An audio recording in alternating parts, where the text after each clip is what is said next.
Bon matin, j'en profite pour vous saluer chaleureusement de la part de l'Église réformée baptiste d'Actonville. Donc, je suis sûr, Georges m'a donné ses salutations, mais je suis sûr que tous les membres vous saluent aussi. Donc, ce matin, ça marche-tu, ce bidule? Super. Juste être sûr, je suis pas habitué. Ce matin, on va tourner dans Luc 15. Un passage que nous allons regarder qui a pour titre dans la majorité de vos Bibles probablement le Fils prodigue. Si je vous demandais si vous connaissez cette parabole, probablement que la grande majorité, du moins des chrétiens matures, saurait de quelle parabole je parle. C'est un des classiques en termes de parabole dans la parole de Dieu, qui revient dans d'autres évangiles aussi. Je mentionne cet aspect de la connaissance qu'on a de ce passage pour introduire un peu mon message ce matin. En considérant la façon dont on comprend la Bible, la façon dont on étudie, on lit, que l'on interprète les passages de la Bible. Un des moyens qu'on utilise souvent, inconsciemment, c'est les présuppositions. Donc, des espèces de modèles qu'on se fait, qui sont déjà établis dans nos réflexions et qui sont naturel. Ce n'est pas nécessairement une mauvaise chose. Ces présupposés nous permettent d'avoir une base de réflexion sur lesquelles on peut bâtir d'autres réflexions, d'autres fondements. Par exemple, la création, la Trinité, le péché, la divinité de Jésus-Christ, l'autorité de la Bible sont tous des vérités qui, avec le temps, avec la maturité chrétienne, deviennent des présupposés dans notre mental, dans notre intelligence, puis on en fait des fondements sur lesquels on bâtit après ça, plus loin. Donc, les présupposés ne sont pas nécessairement tout le temps mauvais. Ils sont utiles pour nous permettre de bâtir ce genre de pensée, ce genre de réflexion plus rapidement. Sinon, à chaque fois, il faudrait revenir sur nos bases, reconsidérer notre fondement, puis bon, à chaque fois qu'on bâtirait une réflexion, ce serait très, très, très, très long. Dans certains cas, cependant, ils peuvent nous jouer des tours, nous empêcher de peut-être comprendre pleinement un texte qui nous semble trop familier, un peu comme celui-ci. Je crois que certains de nos présupposés sont issus de la familiarité, comme je l'ai dit, mais on va voir un peu ce matin dans ce passage un aspect peut-être que vous avez manqué auparavant. Voici quelques présupposés avec lesquels on vient devant cette parabole du Fils prodigue. Probablement, inconsciemment, quand que je vous parle de ça, vous présupposez qu'on est la représentation du jeune Fils prodigue. Ce qui n'est pas faux. Que Dieu nous aime tellement qu'il nous attend avec joie, avec les bras ouverts, ce qui n'est pas faux non plus. Et qu'il vient vers nous pour nous accueillir et nous reprendre. C'est un peu ce qu'on connaît, ce qu'on présuppose de la parabole du jeune Fils prodigue. C'est donc une espèce pour nous d'image de nous qui se retournent de notre péché et qui courent à Dieu et d'un Père qui nous accueille. Et comme on va le voir ce matin, ça fait partie de cette parabole, mais il y a peut-être plus que ça. Notre tendance est à spiritualiser ou allégoriser les paraboles sans trop porter attention parfois. Cependant, ce n'est pas tous les paraboles qui sont allégoriques à 100%. Donc, qu'est-ce qu'une allégorie, avant d'aller plus loin? C'est un texte ou une histoire dans lequel un personnage ou une situation représente des symboles ou des idées. Donc, ce sont souvent des représentations qui ne sont pas littérales, qui ne sont pas littéralement vraies, mais qui sont figurativement vraies. Juste pour nous situer. Donc, dans un texte allégorique, on cherche l'idéologie ou la symbolique de la chose. Tandis que dans un texte de compréhension littérale, on va y aller vraiment avec ce qui est écrit devant nous pour notre compréhension. Donc, la question se pose, quand est-ce qu'on devrait comprendre un texte comme étant une allégorie ou une spiritualisation? Premièrement, quand le texte nous le dit implicitement. Donc, il y a beaucoup de situations, dont des paraboles souvent, où Jésus va carrément expliquer sa parabole aux apôtres. Donc, on sous-entend que c'était une allégorie puisqu'il y a besoin de l'expliquer. Aussi, quand le style littéraire nous permet ou parfois même nous l'oblige. Donc, on ne lira pas un poème ou un chant de la même façon qu'on va lire un œuvre historique. Ça ne ferait pas de sens. Notre compréhension serait faussée si on fait ça comme ça. Donc, je crois que ce sont l'intention première. Ce que je vais essayer de vous démontrer ce matin, c'est que je crois que cette parabole tombe dans la catégorie allégorique, mais aussi littérale, et premièrement littérale. Et je crois que son intention première est quelque peu perdue quand on fait l'erreur de tout allégoriser dans la parabole. Bien que la majorité des points que l'on retire traditionnellement de ce passage du Fils prodigue soit vrai, je crois que nous perdons l'intention originale de Jésus quand il donne cette parabole. Quand nous voyons cette parabole comme une allégorie ou dans la perspective du Fils prodigue seulement. Je vais y revenir plus tard. Je voulais juste un peu piquer votre curiosité sur ces choses-là. Donc, on va prendre le temps de voir un petit peu le contexte plus large ce matin, puisque c'est tout le temps bon de mettre un texte dans son contexte. Donc, on va lire Luc 13, 22. Je vais vous le lire, en fait. C'est pas très long. Ça dit « Jésus traversait les villes et les villages, enseignant et faisant route vers Jérusalem. » Donc, comme la coutume courante était à cette époque, les enseignants voyageaient de ville en village. Les rabbis, surtout, allaient dans les synagogues pour enseigner. C'était dans les synagogues qui débattaient de choses théologiques et qui enseignaient de choses spirituelles entre eux. Donc, débat, enseignement, ça se passait là. On tourne un petit peu plus loin dans Luc 14. Au verset 1, on lit « Jésus étant entré un jour de sabbat dans la maison de l'un des chefs des pharisiens pour prendre un repas, les pharisiens l'observaient. » Donc, on le retrouve ensuite un petit peu plus loin, qui entre dans les maisons.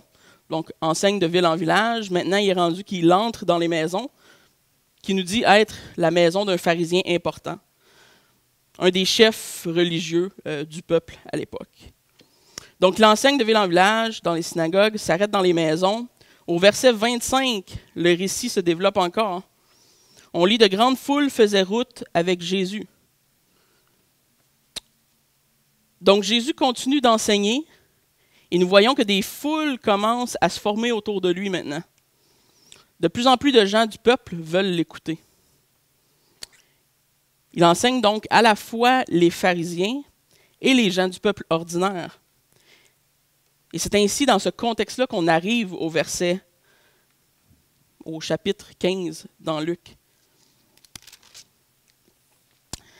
La parabole du Fils prodigue que l'on voit au verset 11 à 32 du chapitre 15 de Luc est souvent prise à part, prise seule malheureusement. Cependant, cette parabole est écrite à la suite de deux autres qui doivent être prises en considération pour une bonne interprétation du texte. En fait, ces trois paraboles devraient être comprises ensemble, en contexte, puisque à l'origine, c'est une seule parabole. Il n'y a pas trois paraboles, il y en a une seule. C'est juste que dans la plupart de nos Bibles, on va avoir trois titres. On va avoir la brebis perdue, le drachme perdu et la parabole du fils perdu. Mais en réalité, quand vous commencez, mais il leur dit cette parabole au verset 3. Donc c'est une seule parabole, tous ces versets. Et c'est comme ça qu'on va le considérer ce matin pour mieux comprendre qu'est-ce que Jésus essayait de dire dans cette parabole. Donc on va lire les versets 1 et 2 pour commencer. Tous les publicains et les gens de mauvaise vie s'approchaient de Jésus pour l'entendre, et les pharisiens et les scribes murmuraient, disant « Cet homme accueille des gens de mauvaise vie et mange avec eux. » Vous savez, selon moi, c'est la clé pour comprendre cette parabole, ces deux premiers versets, et la signification qui se trouve dans le reste du passage du chapitre de Luc 15. Comme on l'a déjà lu au chapitre 14, les publicains et les gens de mauvaise vie commencent à se regrouper autour de Jésus, puisqu'ils sont probablement la majorité par curiosité, mais aussi d'autres parce qu'ils voulaient entendre le message de ce Messie qu'on disait être venu. La réaction des pharisiens est évidente au verset 2. Ils murmurent. concernant le choix de Jésus de prendre du temps et de s'asseoir parmi ces pécheurs, et même juste d'être prêt à enseigner à une foule de pécheurs. Jésus passe de la maison d'un pharisien important au chapitre 14 à des foules remplies de païens, remplies des pires personnages probablement de l'époque et de la société juive, ce qui était considéré comme étant les pires personnages, de gens de très basse estime sociale. Du moins, c'est comme ça que les pharisiens les voyaient. C'est dans ce contexte immédiat que Jésus décide de donner à ces pharisiens cette parabole.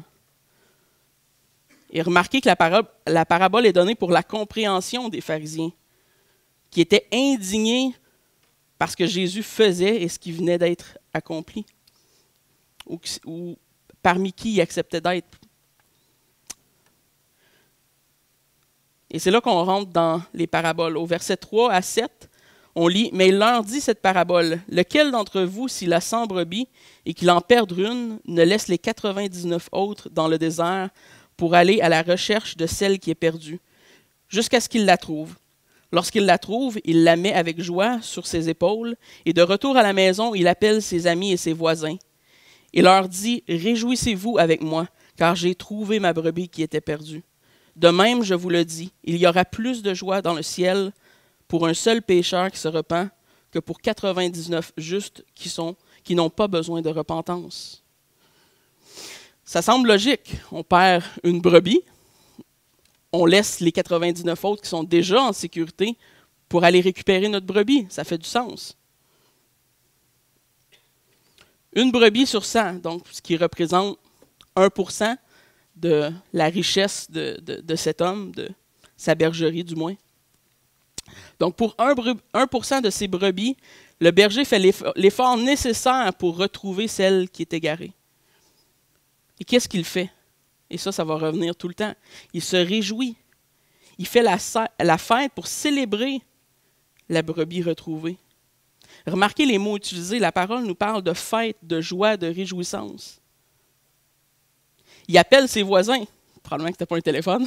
Moi, je prendrais mon cellulaire, mais il a peut-être pris une petite marche ou il a crié, je ne sais pas. Mais il appelle ses voisins et ses amis pour célébrer publiquement. Donc, on voit qu'il y a comme un aspect public de la célébration de cette victoire, de cette brebis retrouvée. Et ça nous dit que la joie pour un pécheur repentant est plus grande que 99 justes. Donc Jésus nous dit clairement que c'est une allégorie qui nous représente le pécheur et ceux qui sont justes ou se pensent justes dans le contexte. Donc une brebis sur 100 à ce point-ci. On va continuer les versets 8 à 10.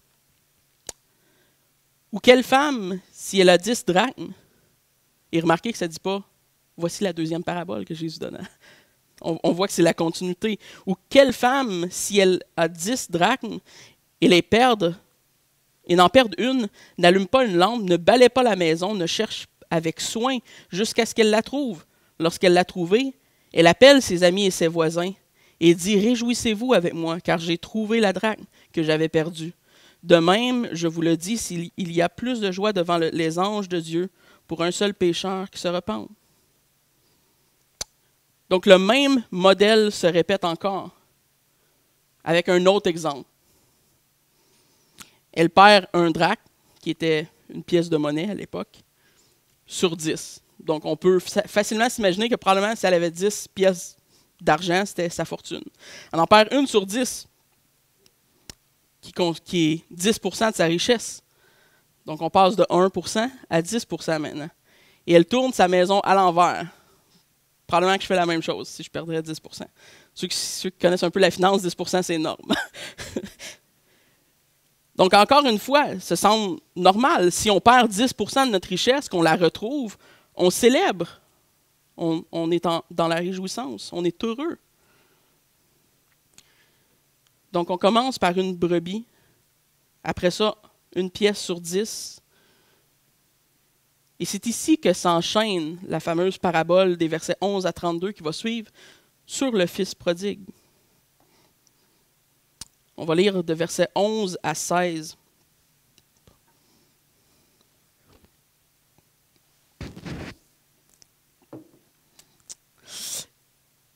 Il dit encore, un homme avait 2 fils. Le plus jeune dit à son père, « Mon père, donne-moi la part de bien qui doit me revenir. » Et le père leur partagea son bien. Peu de jours après, le plus jeune fils, ayant tout ramassé, partit pour un pays éloigné, où il dissipa son bien en vivant dans la débauche. Lorsqu'il eut tout dépensé, une grande famine survint dans le pays, et il commença à se trouver dans le besoin. Il alla se mettre au service d'un des habitants du pays qui l'envoya dans ses champs garder les pourceaux. Il aurait bien voulu se rassasier des coups rouges, de manger que mangeaient les pourceaux, mais personne ne lui en donnait.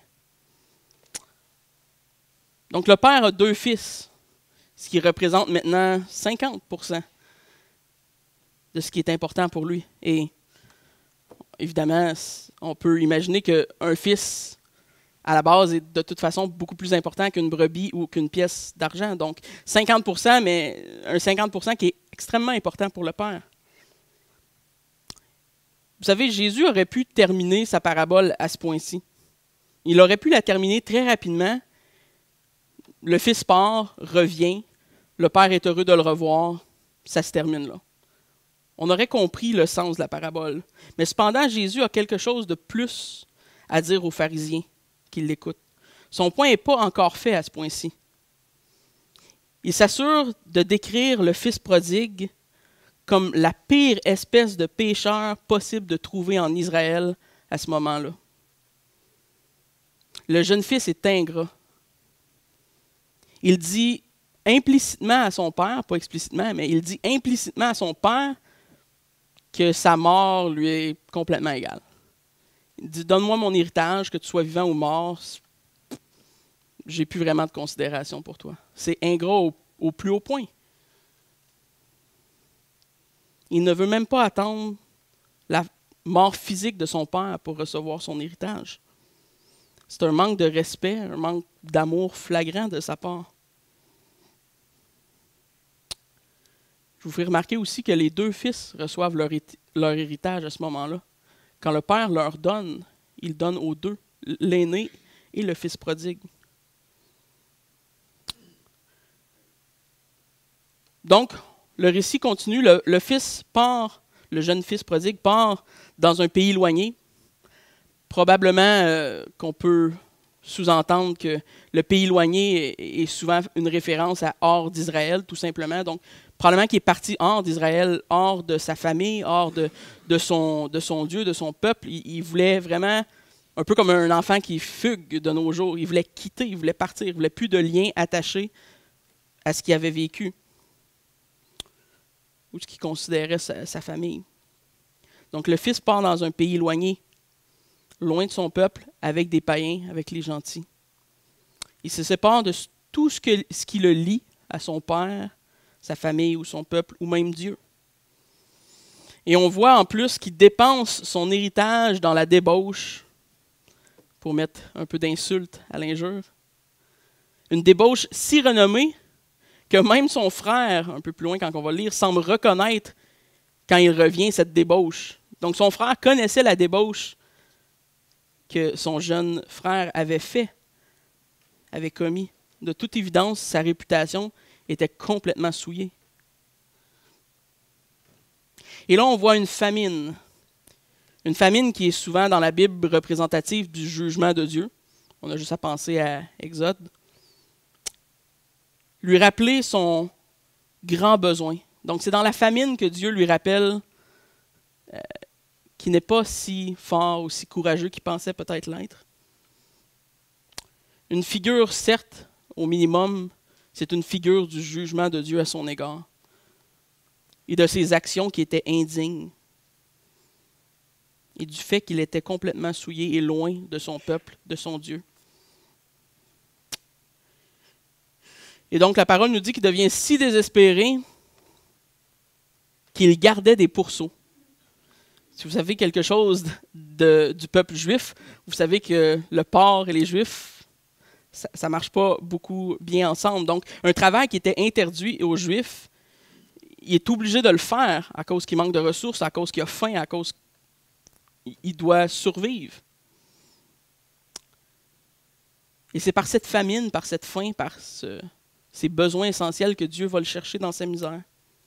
Et dans son besoin essentiel d'être nourri même,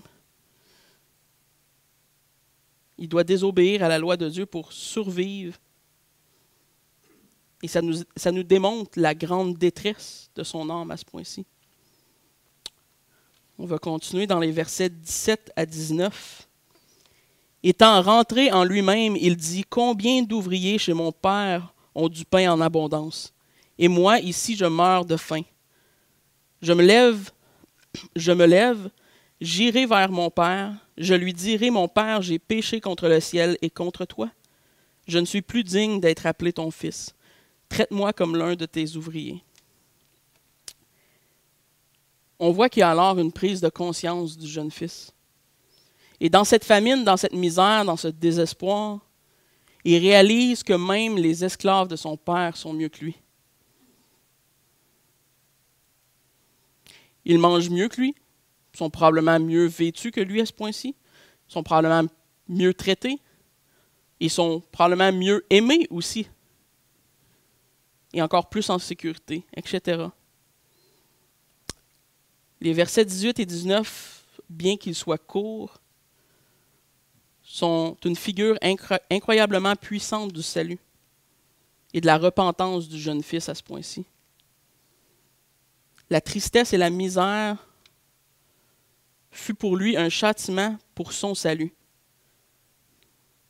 Le constat de son état le porte à une repentance réelle, à une tristesse salutaire qui va le conduire à nouveau vers son Père.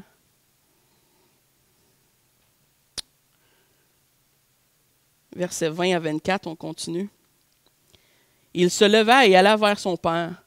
Comme il était encore loin, son père le vit et fut ému de compassion. Il courut se jeter au cou et l'embrassa. Le fils lui dit, « Mon père, j'ai péché contre le ciel et contre toi. Je ne suis plus digne d'être appelé ton fils. » Mais le père dit à ses serviteurs, « Apportez vite la plus belle robe et revêtez-le.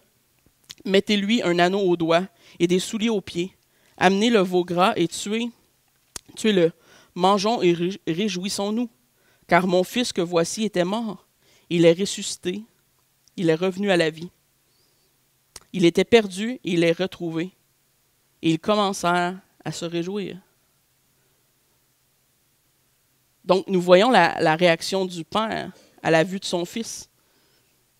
La même réaction que celle que les gens avaient eue à la brebis et à la pièce d'argent, de la réjouissance. On voit une brebis perdue, on est content quand on la retrouve. Il nous manque une pièce d'argent, on est content quand on la retrouve. On retrouve un fils, mais en plus un fils repentant, on est encore plus content. C'est ici une puissante image de la grâce dont Dieu nous fait part et du pardon qu'il est prêt à accorder au pire des pécheurs. Donc, ils se réjouissent. Ils font la seule chose qui faisait du sens dans ce moment. Ils sont heureux de retrouver ce fils. Il est heureux de retrouver ce fils. Le fils perdu, et il le célèbre parce qu'il est retrouvé. Le père lui redonne sans aucune hésitation. On voit aucune hésitation dans le père. Il lui redonne, quand il le voit, son titre de fils. Et à ce point-ci, on s'entend, là, il ne le méritait pas. Son père aurait pu décider de le reprendre comme un esclave, comme le fils avait décidé de retourner à son père pour être. Mais il lui redonne tout de suite son titre de fils. Il lui met des vêtements sur le dos, lui donne la meilleure nourriture qu'il a, les plus beaux bijoux qu'il a. Et il célèbre. Vous savez, on voit très nettement le modèle que l'on retrouve dans les 2 premières histoires de la parabole. Tu perds une brebis, tu la retrouves, il y a une célébration. Tu perds une pièce de monnaie, tu la retrouves, il y a une célébration. Tu perds un fils, tu le retrouves, il y a une célébration.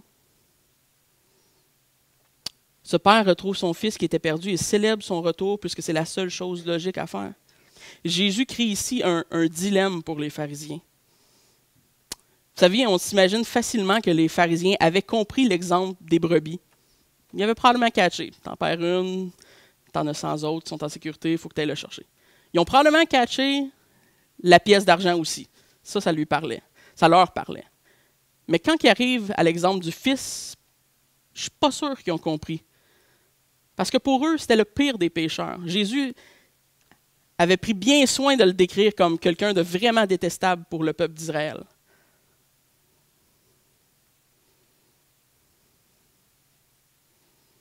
Jésus prend soin de mettre au clair que c'est un pécheur de renom de la pire espèce.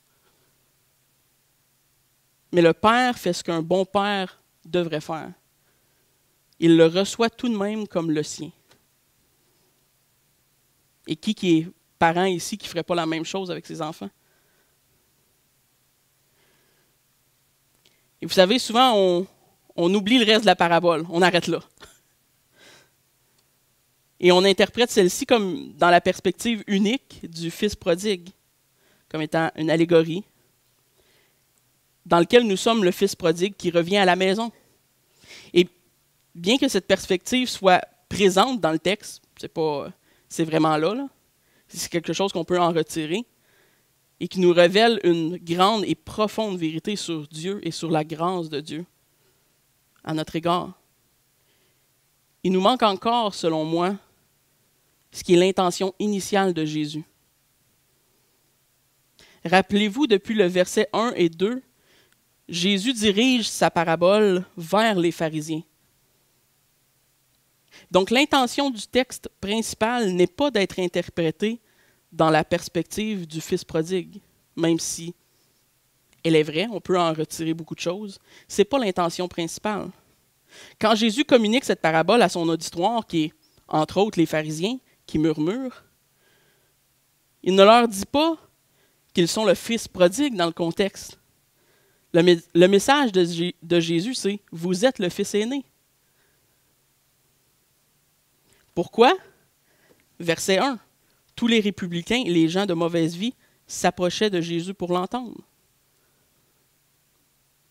Les pharisiens étaient mécontents à cause de ces gens de mauvaise vie qui venaient à Jésus et il veut les reprendre sur leur attitude de cœur. C'est ça l'intention du texte. On va lire les derniers versets 25 à 32. Or, le fils aîné était dans les champs. Lorsqu'il revint et approcha de la maison, il entendit la musique et les danses. Il appela un des serviteurs et lui demanda ce que c'était. Le serviteur lui dit « Ton frère est de retour et ton père a tué le veau gras, parce qu'il l'a retrouvé en bonne santé. » Il se mit en colère et ne voulut pas entrer. Son père sortit et le pria d'entrer. Mais il répondit à son père « Voici, il y a tant d'années que je te sers, sans avoir jamais transgressé tes ordres, et jamais tu ne m'as donné un chevreau pour que je ne me réjouisse avec mes amis. Et quand ton fils est arrivé, celui qui a mangé ton bien avec des prostituées, c'est pour lui que tu as tué le veau gras. Mon enfant, lui dit le père, tu es toujours avec moi, et tout ce que j'ai est à toi. Mais il fallait bien s'égayer et se réjouir, parce que ton frère que voici était mort et qu'il est revenu à la vie, parce qu'il était perdu et qu'il est retrouvé. » Vous savez, les derniers versets de 25 à 32 nous démontrent clairement la vraie intention de Jésus dans cette parabole. Preuve que ces fameux titres de paragraphes dans nos Bibles peuvent être parfois trompeurs. La parabole est effectivement celle du fils prodigue, c'est vrai, mais elle est surtout celle du fils aîné. La compréhension littérale de ce passage est souvent celle qui est oubliée, mais pourtant c'est le but ultime de la parabole de Jésus. Jésus s'adresse aux pharisiens et son message est pour eux et non pas allégoriquement pour le fils prodigue qui était présent, parce que probablement qu'il y en avait des fils prodigues dans la foule. Donc, on voit la sagesse de Dieu aussi, de Jésus qui parle et qui a des messages sous messages. Mais pourquoi? Parce qu'il reconnaît, parce que les pharisiens ne reconnaissaient pas ce qui était devant leurs propres yeux. Ils ne voient pas que des âmes sont perdues, que des pécheurs revenaient vers leur Père et que Dieu désire sauver ces pécheurs pour qui ces pharisiens avaient un dédain. Ils manquent de se réjouir de la repentance de ce pécheur et oublient complètement le vrai sens de la loi. Vous savez bien que je ne ferai jamais l'erreur de vous traiter de pharisiens.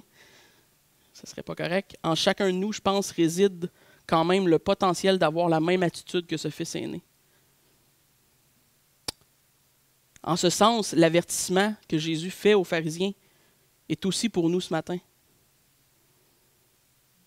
Donc, cette parabole s'adresse au fils aîné en nous, mécontent de comment parfois Dieu choisit d'agir. Nous devons aussi interpréter cette parabole en perspective du fils aîné, à qui Jésus s'adresse vraiment. Regardons ensemble, par le fait même, quel est le problème du grand frère, du fils aîné, en lien, quel est notre problème parfois. Qu'est-ce que Jésus communique aux pharisiens que nous devrions aussi considérer dans cette parabole? Donc, le premier point, c'est qu'ils voient le salut comme étant leur récompense et non celle de Dieu. Donc, ils voient le salut comme étant leur récompense et non celle de Dieu.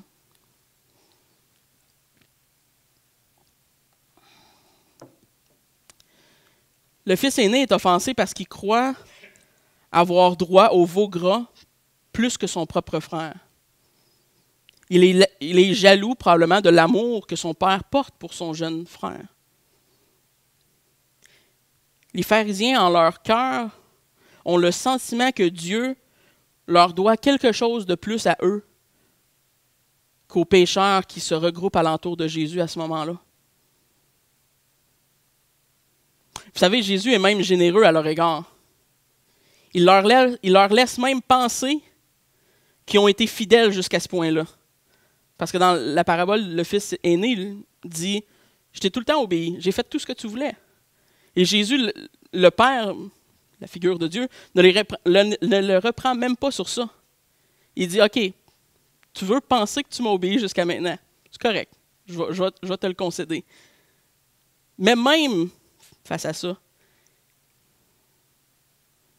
ils ne reconnaissent même pas la réalité du Fils et la beauté du Fils prodigue qui revient à la maison. Ils sont en colère. Ces pharisiens sont offusqués. Ils sont comme le fils aîné. Ils croient mériter plus de leur père que ce que mérite le fils prodigue à cause de ses actions. Leur cœur est tellement tortueux qu'ils ne réalisent même pas leur propre manquement. Vous savez, ils voient leur salut, ils voient le salut comme étant leur récompense. Une récompense qui leur est due à cause de leur bonne vie. Donc, ils s'octroient l'amour du Père à cause de leurs bonnes œuvres. Eux font des bonnes choses, donc ils ont droit à l'amour du Père. Vous savez, nos cœurs étaient aussi dépravés que les pires de ces pécheurs qui sont décrits dans cette parabole. Le pire des publicains, de ces prostituées, jusqu'à ce qu'ils nous lavent. C'est cette grande vérité que les pharisiens ne semblent absolument pas reconnaître quand il est en face d'eux. Écoutez bien ceci, le salut est la récompense de Dieu pour son œuvre, pas celle de l'homme. L'homme reçoit. On reçoit. Le salut et la gloire qui découlent de ce salut sont la récompense et le fruit de Dieu. Elle n'est pas la nôtre. Vous savez, nous sommes graciés parce qu'on était de pauvres pécheurs. Il nous a sauvés par amour, pour sa gloire seule. Et nous n'avons donc aucun mérite. C'est sa récompense de voir des pécheurs se détourner de la mort pour le glorifier dans leur repentance. Dieu est le maître du salut. Et il en reçoit toute gloire. Bien que le résultat soit aussi glorieux pour nous, évidemment, ce n'est pas notre récompense. Ce n'est pas quelque chose qui nous est dû à cause de quelque chose qu'on a bien fait, à cause que j'ai prié une prière quand j'avais 5 ans, et Dieu me doit le salut. C'est pas comme ça que ça fonctionne. Mais c'est ce que pensent les pharisiens à ce moment-là. Donc nous voulons parfois croire que le salut est notre récompense, parce que nous croyons encore que nous méritons notre salut. Ce qui m'amène au deuxième point, nous croyons avoir le mérite de notre salut. C'est un des problèmes avec les pharisiens. Ils croient avoir le mérite de leur salut. Vous savez, le seul à mériter la gloire de notre salut, c'est lui. Nous oublions si facilement l'état de notre propre cœur. Vous savez, plusieurs gens dans ce monde se justifient de leurs bonnes œuvres, de leur moralité qui est parfois adéquate. Mais leur cœur est dépravé et sans repentance, ils ne feront jamais assez de bonnes œuvres pour être sauvés. Jamais assez de bonnes œuvres pour avoir l'approbation de Dieu. Vous savez, laissé à lui seul, l'homme aurait voulu tuer Dieu. C'est ça l'étendue de notre cœur. En fait, la parole nous dit très clairement que le cœur de l'homme est mort, et pas seulement mort, mort et hostile envers Dieu. Dans Jean 3, 19, ça dit « Et ce jugement, c'est que la lumière étant venue dans le monde, les hommes ont préféré les ténèbres à la lumière, parce que leur œuvre était mauvaise. » Genèse 8, 21. « Et l'Éternel dit à son cœur, je ne maudirai plus la terre à cause de l'homme, parce que les pensées du cœur de l'homme sont mauvaises dès sa jeunesse. » Si vous avez des enfants, vous comprenez. On n'a pas besoin de les éduquer au péché. Ils le font tout seuls. Leur cœur est mauvais. Dieu a besoin de nous sauver. Vous savez, nous sommes seulement récipients du salut. Par la grâce seule de notre Dieu à notre égard. La grâce seule. Un des 5 points des solas dans le livre de Pascal. Solas gratia, la grâce seule. Donc, les pharisiens devaient être repris. Ils devaient être repris de leur dédain du pécheur. Parce que comme le Fils aîné, il manque à comprendre qu'ils ont aussi un cœur dépravé de pécheurs. Vous savez, si vous croyez pour une seule seconde que vous êtes spécial et que Dieu vous a sauvé à cause de votre mérite, je vous exhorte à vous repentir. Vous n'avez rien compris de l'Évangile. Si c'est une histoire de mérite que l'on veut, Dieu aurait dû nous tuer la première fois qu'on a péché. Ça, c'est ce qu'on mérite. Le mérite est loin d'être le terrain sur lequel on veut aller avec Dieu. Parce que si c'est le cas, on est tous perdus. Donc, détrompez-vous si vous croyez que le message ne s'adresse pas à vous ce matin. Nous avons tous ce frère aîné en nous, par moment. Celui qui veut se justifier de sa bonne vie, de ses bonnes œuvres, de sa bonne conduite, et qui oublie qu'est-ce que Dieu a fait pour lui. Nous avons besoin de cette parabole de Jésus pour nous rappeler que son message est destiné à ces pécheurs que nous dédaignons si souvent, nous aussi. Vous savez, c'est d'un trou profond et hideux qu'il nous a sortis. Je ne sais pas comment plus poétiquement j'aurais pu décrire ça, mais c'est pas d'une belle place. Quelle audace de regarder des gens autour de nous et d'avoir du mépris. On devrait pleurer sur leur sort, sachant que la colère de Dieu les attend, que cette même grâce que le Fils prodigue reçoit n'est pas encore la leur. Vous savez, le péché qui rend les gens parfois si répugnants, Et ce même péché dont Dieu nous a lavé un jour. Un passage dans 1 Corinthiens 5, versets 9 à 13. Pas obligé de tourner, je vais vous le lire. Je vous ai écrit dans ma lettre de ne pas avoir de relation avec les impudiques, non pas d'une manière absolue avec les impudiques de ce monde, ou avec les cupides et les ravisseurs, ou avec les idolâtres. Autrement, il vous faudrait sortir du monde. Maintenant, ce que je vous ai écrit, c'est de ne pas avoir de relation avec quelqu'un qui, se nommant frère, est impudique ou cupide ou idolâtre ou outrageux ou ivrogne ou ravisseur, de ne même pas manger avec un tel homme. Qu'ai-je en effet à juger ceux du dehors? N'est-ce pas ceux du dedans que vous avez à juger? Pour ceux du dehors, Dieu les juge. Ôtez le méchant du milieu de vous. Donc la Bible est claire, nous devrions être beaucoup plus sévères à notre égard envers nous-mêmes, dans l'Église, qu'avec ceux du dehors.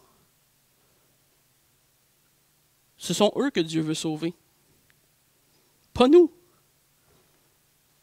On est déjà ses enfants. Ne soyons pas ingrats comme ce fils aîné.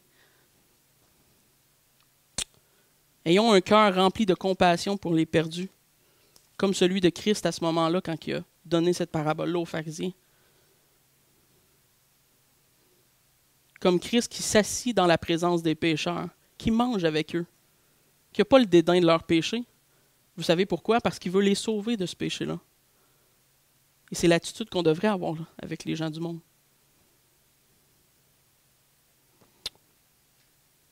Troisième point, c'est que nous ne comprenons pas ce que Dieu nous donne.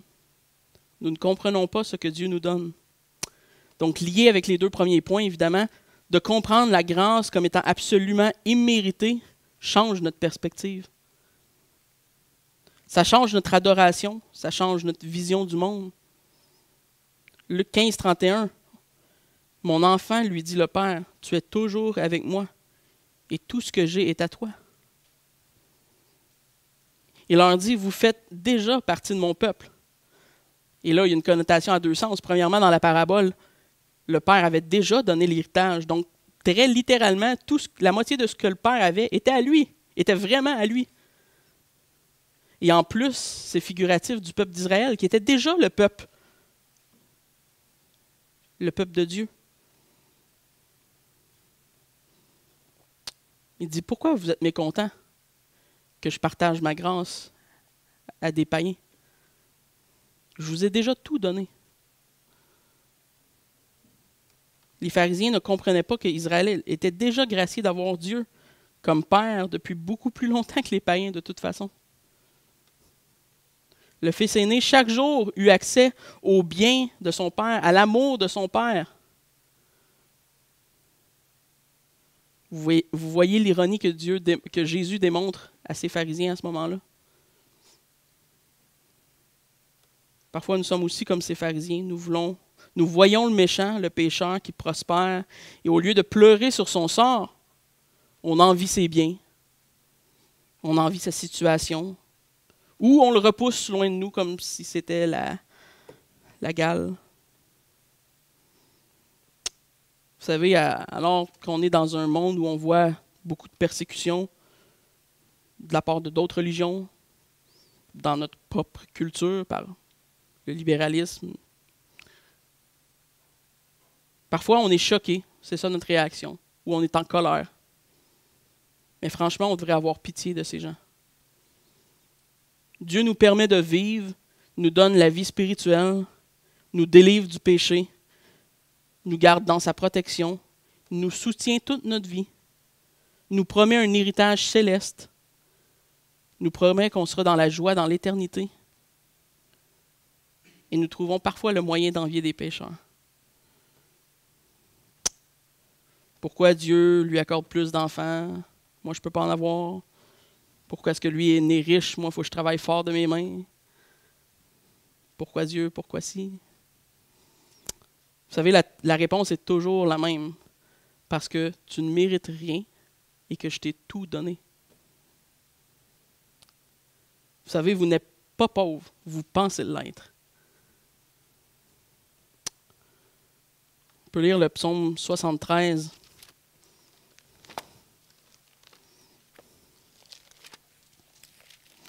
Pas au complet.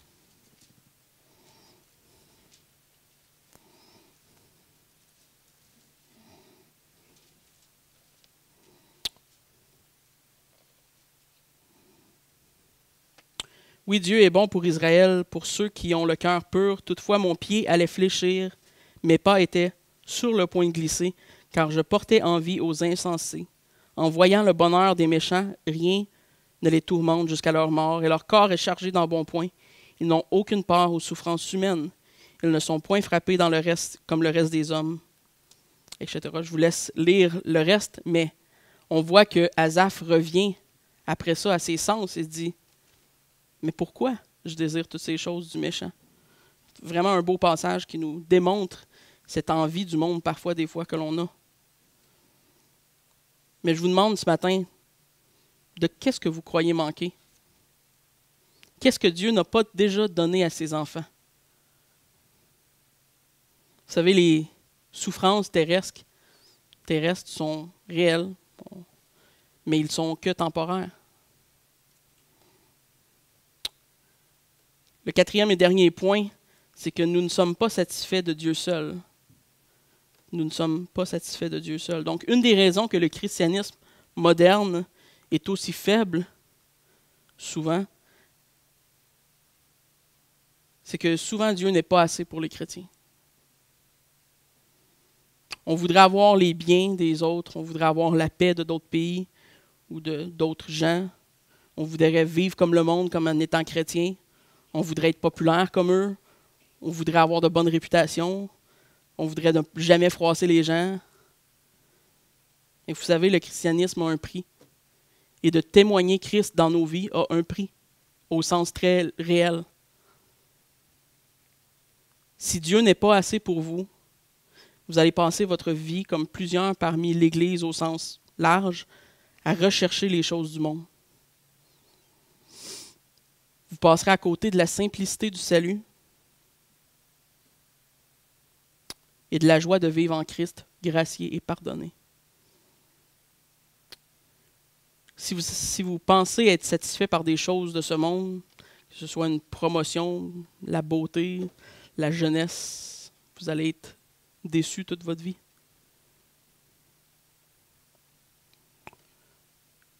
Le frère aîné croit qu'on lui doit plus, que c'est à lui que devrait revenir la récompense, le veau.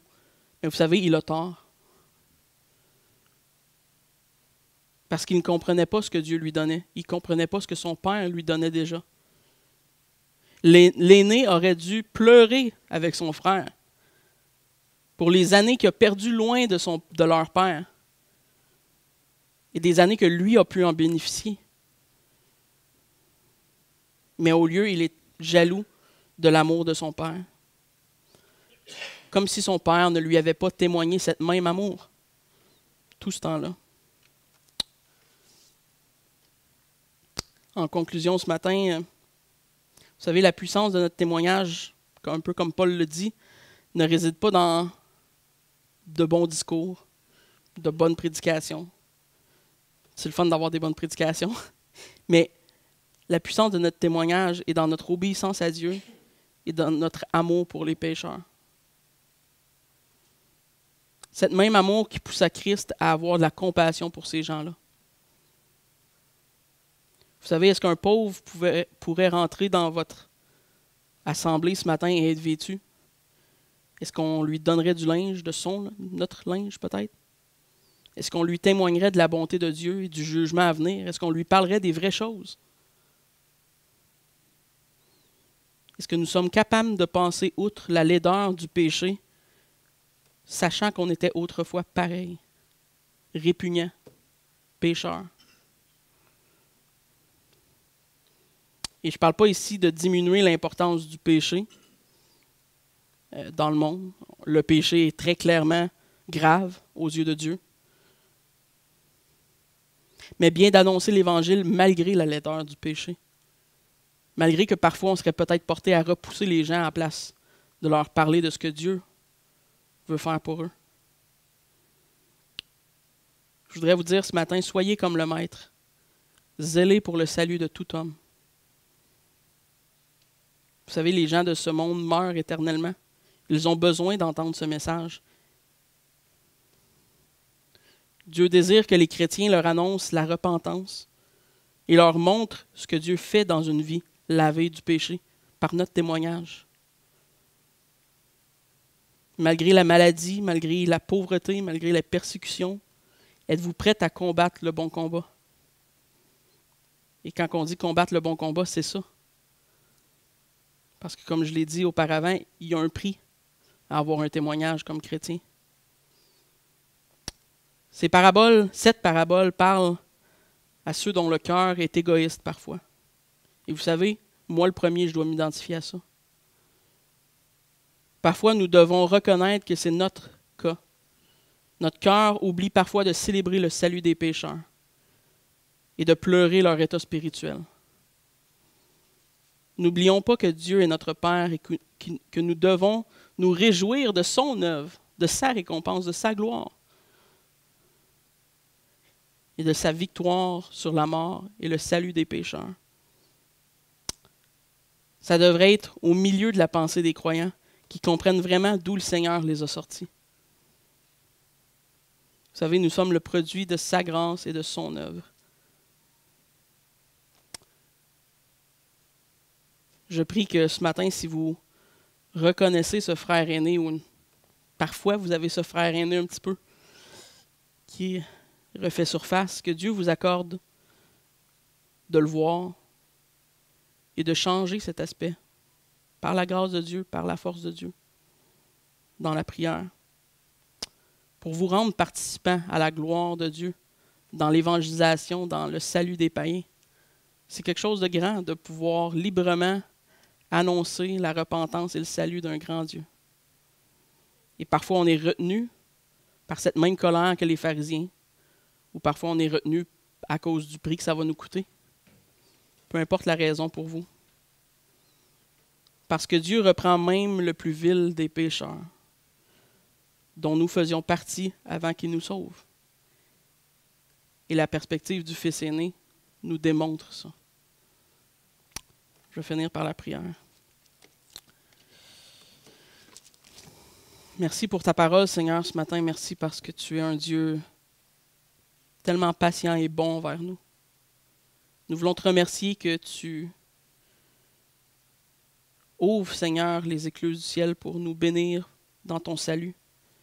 Nous voulons, Seigneur, te redonner toute gloire pour celui-ci, parce que tu le mérites, parce que tu es le seul, Seigneur, à le mériter. Merci d'avoir vu en nous, Seigneur, que du péché et de nous avoir sauvés quand même, de nous avoir aimés quand même. Quel amour incroyable. Change nos cœurs, Seigneur, s'ils sont durs ce matin. Change nos cœurs de pierre en cœurs de chair. Donne-nous la compassion, Seigneur, pour ces âmes perdues. Donne-nous d'ouvrir la bouche, Seigneur, au prix de nos vies, s'il le faut. Merci parce que tu es glorieux et qu'un jour, Seigneur, nous te reverrons dans la joie éternelle. Et nous te prions ce matin, Seigneur, pour cette église à Saint-Jérôme, que tu puisses renouveler le zèle, l'ardeur, l'ardiesse, Seigneur, de ces gens, de tes enfants, pour qu'ils puissent être de témoins efficaces pour ton évangile, pour ton amour, Seigneur. Amen. Merci.